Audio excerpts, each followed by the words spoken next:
Now, a boom in popularity for non-surgical cosmetic procedures such as Botox has led to calls for a crackdown on dodgy work as complaints have hit a record high.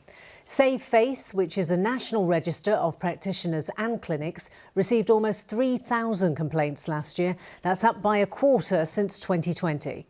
But one clinic in Sutton Coldfield says they are busier than ever. Well, under current rules, there aren't any mandatory qualifications for aesthetic practitioners in the UK. A warning, Amrit Birdie's report contains some graphic images. In a world of selfies and social media, it might come as no surprise that the demand for Botox, dermal fillers and other aesthetic treatments has reached an all-time high. Michelle was one of the thousands of people who regularly got these procedures done. But she's also part of a growing number who have had something go dangerously wrong.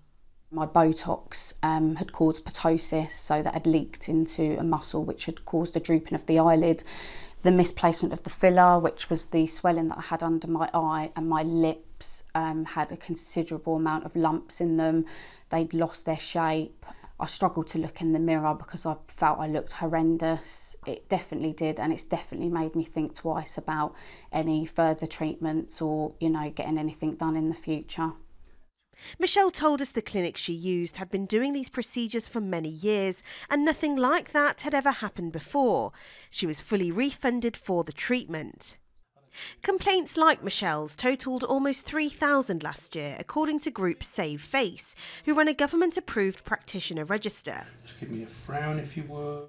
Clinics on their register, like this one in Sutton Coldfield, say they are busier than ever.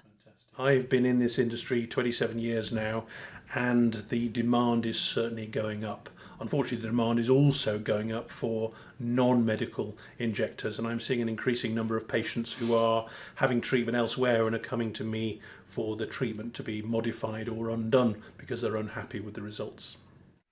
Under current rules, there are no mandatory qualifications for non-surgical cosmetic practitioners, and Save Face wants that to change. Scarily, in the UK, anybody can inject these treatments. A lay person that's been on a day's training course can inject you, and there's nothing to stop them from doing that. These treatments are often trivialised. They don't appreciate that they're medical interventions. They just perceive them as everyday beauty treatments.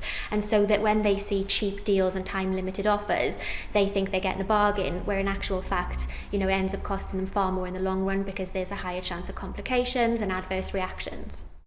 The government told ITV News that they are working to introduce a licensing scheme for non-surgical cosmetic procedures in England, which will make it an offence for anyone to carry out certain non-surgical procedures without a licence. But until the law changes, victims of dodgy work like Michelle will have to live with the sometimes life-changing consequences. Amrit Birdie, ITV News.